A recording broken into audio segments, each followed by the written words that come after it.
Comment toucher le cœur de Jésus?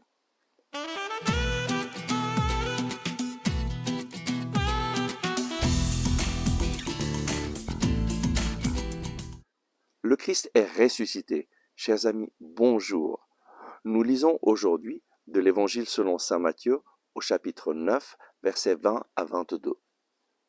Or voici qu'une femme, hémorroïste depuis 12 années, s'approcha par derrière et toucha la frange de son manteau, car elle se disait en elle-même, « Si seulement je touche son manteau, je serai sauvée. » Jésus se retournant la vit et lui dit, « Aie confiance, ma fille, ta foi t'a sauvée. » Et de ce moment, la femme fut sauvée.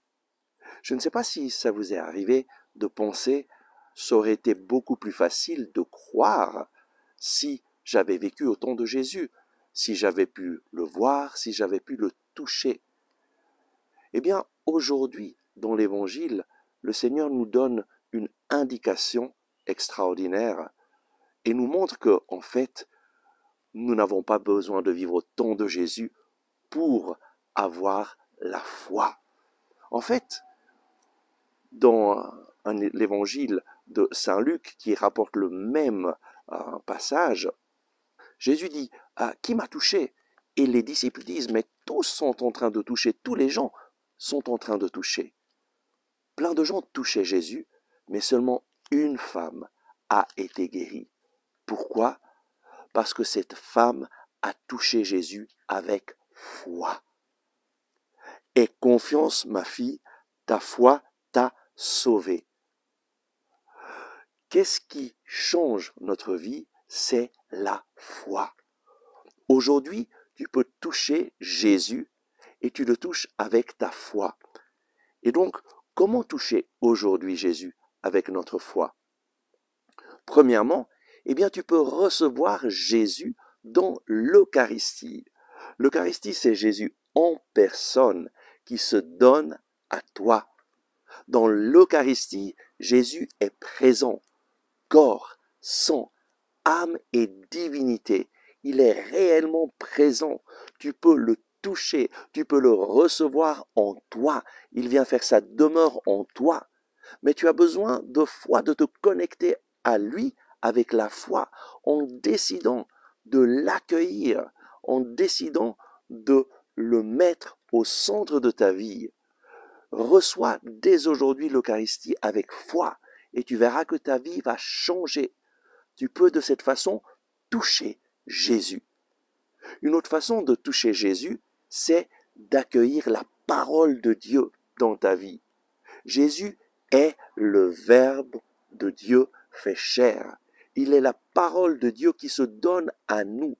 Chaque fois que tu prends la parole de Dieu en main, tu es en train d'accueillir Jésus, de lui permettre de te parler. Et ce qui est important, c'est non seulement d'écouter la parole de Dieu, mais de la mettre en pratique.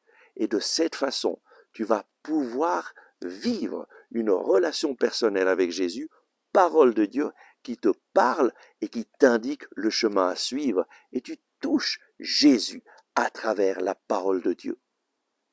Une troisième façon de toucher Jésus, c'est dans la communauté, le corps du Christ. Lorsque nous sommes réunis au nom de Jésus, Jésus est présent au milieu de nous. Très souvent, le Seigneur se manifeste dans une communauté qui prie. Et il y a des guérisons, il y a des conversions, il y a des personnes qui rencontrent Jésus, il y a des personnes qui ont une vie transformée dans des rencontres de la communauté. Aujourd'hui, le Seigneur t'invite à le toucher avec foi à travers l'Eucharistie. Reçois l'Eucharistie avec foi à travers la parole de Dieu. Reçois la parole de Dieu qui est Jésus en personne, qui se communique à toi, qui t'indique le chemin à suivre et accueille Jésus en communauté avec d'autres frères et sœurs qui le connaissent et qui prient avec toi. Et de cette façon, tu vas toucher le cœur de Jésus et ta vie va être transformée par la puissance de Jésus vivant et ressuscité. Amen. Merci d'avoir regardé ce message. Si vous l'avez apprécié, veuillez bien le partager partagez avec vos amis. Ainsi, vous nous aiderez à rejoindre de nouvelles personnes. Vous pouvez aussi cliquer sur le bouton j'aime et vous inscrire à notre chaîne YouTube. Activez aussi la cloche en dessous de la vidéo afin de recevoir les notifications chaque jour. Ensemble avec ma communauté, nous prions pour vous et votre famille. À demain!